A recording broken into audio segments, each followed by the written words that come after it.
Hello students, today we are going to start chapter 13 surface area and volume exercise 13.2 curve surface area and total surface area of cylinder question number 1, 2 and 3. Please like and subscribe my channel. Students, हम इस video में chapter number 13 surface area and volume की exercise 13.2 discuss करेंगे, जिसमें हम ये देखेंगे कि किसी भी सिलेंडर का कर्व सरफेस एरिया और टोटल सरफेस एरिया कैसे फाइंड करते हैं। आज हम इस वीडियो में क्वेश्चन नंबर 1, 2 एंड 3 डिस्कस करेंगे। स्टूडेंट्स, सिलेंडर का lateral surface area means curve surface area का फॉर्मूला होता है 2πr/h और टोटल सरफेस एरिया का फॉर्मूला होता है 2πr/h+r और वॉल्यूम होता है πr²h। अब इसमें r और h का मतलब होता है कि r मीन्स सिलेंडर की रेडियस और h मीन्स सिलेंडर की हाइट। लैटरल सरफेस एरिया या फिर कर्व सरफेस एरिया का मतलब होता है कि सिलेंडर की आसपास का कंप्लीट एरिया जिसमें उसका टॉप और बेस इंक्लूड नहीं होगा। लेकिन जो टोटल सरफेस एरिया होता है जिसका फॉर्मूला होता है 2πr/h+r, उसमें हम कंप्लीट सिलेंडर लेते हैं जिसमें सिलेंडर का टॉप और बॉटम दोनों इंक्लूड होते हैं।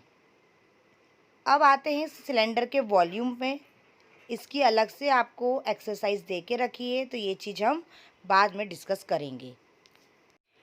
Question number first, the curve surface area of a right circular cylinder of height 14 centimetre is 88 centimetre square. Find the diameter of the base of the cylinder. Students, question number first में हमें curve surface area cylinder का दिया हुआ है 88 centimetre square और height हमें 14 centimetre दे के रखी है। तो हमें सिलेंडर का डायमीटर फाइंड करना है। तो स्टूडेंट्स, हम इस क्वेश्चन में कर्व सरफेस एरिया का फॉर्मूला लगाएंगे, ठीक है। तो उसकी हेल्प से हमारे पास रेडियस आ जाएगी और रेडियस का हम 2 में मल्टीप्लाई कर देंगे तो हमारे पास सिलेंडर का डायमीटर आ जाएगा। स्टूडेंट्स, तो हमने सॉल्यूशन में लिख लिया curve surface area means CA से equal 88 centimetre square, H means height equal 14 centimetre और डायमीटर का फॉर्मूला होता है 2r। तो हमने वो भी लिख लिया। अब हम कर्व सरफेस एरिया की प्लेस पे हम सिलेंडर का फॉर्मूला रखेंगे। स्टूडेंट्स, कर्व सरफेस एरिया का फॉर्मूला होता है 2πr/h। अभी मैंने आपको स्टार्टिंग में बताया, ठीक है। और हमारे पास कर्व सरफेस एरिया ऑलरेडी था 88 सेंटीमीटर स्क्वायर, तो हमने curve surface area equal 2πr/h लिखा और कर्व सरफेस एरिया की प्लेस पे हमने 88 सेंटीमीटर स्क्वायर रखा। 2 एज इट इज़, पाई की वैल्यू होती है 22/7, r एज इट इज़ और h की प्लेस पे हमने 14 रखा। स्टूडेंट्स, हम 7 से 14 को कैंसिल कर सकते हैं। 7 × 1 = 7, 7 × 2 = 14। ओके, तो हमारे पास एक्सप्रेशन आ गया 88 इक्वल 4 × 22 × r। अब जो 4 × 22 है वो r के साथ मल्टीप्लाई में है, तो वो 88 के डिवाइड में आ जाएंगे। तो हमारा एक्सप्रेशन हो गया 88/22 × 4। स्टूडेंट्स, हम 88 को 22 से कैंसिल करेंगे तो 4 टाइम्स कैंसिल होगा, फिर 4 से 4 कैंसिल हो जाएगा, तो r की हमारे पास वैल्यू आ गई 1। लेकिन r हमारे पास आया है रेडियस। हमको क्वेश्चन में डायमीटर फाइंड करने को बोला है, तो डायमीटर का फॉर्मूला होता है d = 2r। तो हम r की प्लेस पे 1 पुटअप कर देंगे, तो हमारा एक्सप्रेशन हो गया d = 2 × 1, 2 × 1 2। तो डायमीटर की हमारे पास वैल्यू हो गई 2 सेंटीमीटर। तो इसी प्रकार से हमारे पास diameter of the base of the cylinder हो गया 2 सेंटीमीटर स्क्वायर। स्टूडेंट्स, यहाँ पे हमारा क्वेश्चन नंबर फर्स्ट फिनिश होता है। Now question number 2, it is required to make a close cylindrical tank of height 1 metre and base diameter 140 centimeter from a metal sheet. How many square meter of the sheet are required for the same? Students, question number 2 में हमें बोला गया है कि एक cylindrical tank है जिसकी height 1 metre है और बेस जो डायमीटर है वो 140 सेंटीमीटर है। ओके, उसको एक मेटल शीट से बनाना है। तो हमसे ये पूछा है कि पूरे कंप्लीट सिलेंडर को बनाने में कितनी मेटल शीट की रिक्वायर्ड होगी, और हमको जो मेटल शीट है वो मीटर में निकालना है। ओके स्टूडेंट्स, तो हमने हाइट को लिख लिया 1 मीटर, डायमीटर हमारा 140 सेंटीमीटर है। लेकिन हम कोई सा भी अगर फॉर्मूला लगाएं तो उसमें आर होता है, तो हमारे पास आर नहीं है, तो डायमीटर का अगर हाफ करते हैं तो हमारे पास रेडियस आता है। तो we can write R equal D by 2, और डी की प्लेस पे हमने 140 रखा, 140 को हमने 2 से कैंसिल करा तो 70 सेंटीमीटर आया। अब स्टूडेंट्स, यहाँ पे जो हमारी रेडियस 70 सेंटीमीटर आई है, ठीक है, वो सेंटीमीटर में है, हम उसको मीटर में कन्वर्ट करेंगे क्योंकि हाइट हमारी 1 मीटर में है और जो भी हमको आंसर निकालना है वो मीटर में निकालना है, तो हम रेडियस को मीटर में कन्वर्ट करेंगे। ओके, तो सेंटीमीटर को मीटर में कन्वर्ट करने के लिए हम 100 से डिवाइड करेंगे क्योंकि 1 मीटर में 100 सेंटीमीटर होते हैं।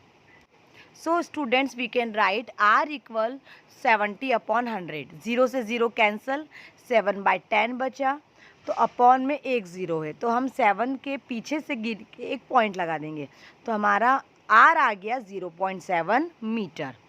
स्टूडेंट्स, पूरे सिलेंडर को, कंप्लीट सिलेंडर को बनाने में कितनी मेटल शीट की रिक्वायरमेंट होगी? तो कंप्लीट सिलेंडर बनाना है तो हम फॉर्मूला लगाएंगे टोटल सरफेस एरिया का। स्टूडेंट्स, टोटल सरफेस एरिया का फॉर्मूला होता है 2πr/h+r। तो हमारे पास आर की भी वैल्यू थी, एच की भी है ना वैल्यू थी, तो हमने सारी वैल्यू पुटअप कर दी और पाई की प्लेस पे हमने 22/7 रखा। तो हमारा एक्सप्रेशन हो गया 2 × 22/7 × 0.7 ब्रैकेट में 1 + 0.7। अब हम इसे कैलकुलेट करेंगे, 7 से 0.7 कैंसिल हो जाएगा, 7 × 1 = 7, तो 0.1 बचेगा। ओके, और ब्रैकेट में 1 + 0.7 है, तो दोनों को हम प्लस करेंगे तो 1.7 आएगा। ठीक है, 2 × 22 44, तो हमारे पास कंप्लीट एक्सप्रेशन आ गया 44 × 1.7 × 0.7। अब हम तीनों को मल्टीप्लाई करेंगे, तीनों टर्म्स को अगर हमने मल्टीप्लाई किया तो आता है 7.48 मीटर स्क्वायर। हमको एरिया निकालना था, ठीक है, तो मीटर स्क्वायर लिखा हमने, एरिया हमेशा स्क्वायर के फॉर्म में आता है। मीन्स पूरे कंप्लीट सिलेंडर को बनाने में 7.48 मीटर स्क्वायर मेटल शीट की हमको रिक्वायरमेंट रहेगी। यहाँ पे हमारा क्वेश्चन नंबर 2 फिनिश होता है। Now question number 3, a metal pipe is 77 centimetre long. The inner diameter of a cross section is 4 centimeter, the outer diameter being 4.4 centimeter. Then find inner curved surface area, outer curved surface area and last total surface area. Question number 3 में students हमें एक metal pipe दे के रखा है जो 77 centimetre long है, तो height हो जाएगी 77 सेंटीमीटर। ठीक है, अब जो मेटल पाइप है उसकी दो हमें डायमीटर दे के रखे हैं, एक अंदर का डायमीटर क्या है 4 सेंटीमीटर और एक आउटर डायमीटर 4.4 सेंटीमीटर। जब दो डायमीटर है तो दो है ना रेडियस भी होगी। ओके, तो हमने इनर डायमीटर को लिख लिया 4 सेंटीमीटर, तो अब हम इसकी जो रेडियस आएगी वो हो जाएगी 2 सेंटीमीटर क्योंकि डायमीटर का हाफ होता है रेडियस, तो इनर रेडियस हो जाएगी 2 सेंटीमीटर। ओके, अब जो आउटर डायमीटर है वो 4.4 है, तो अब हम आउटर डायमीटर का हाफ करेंगे तो हमारे पास आउटर रेडियस आ जाएगी, तो 4.4 को हम 2 से डिवाइड करेंगे तो 2.2 आ जाएगा, तो हमारे पास आउटर रेडियस हो गई 2.2 सेंटीमीटर।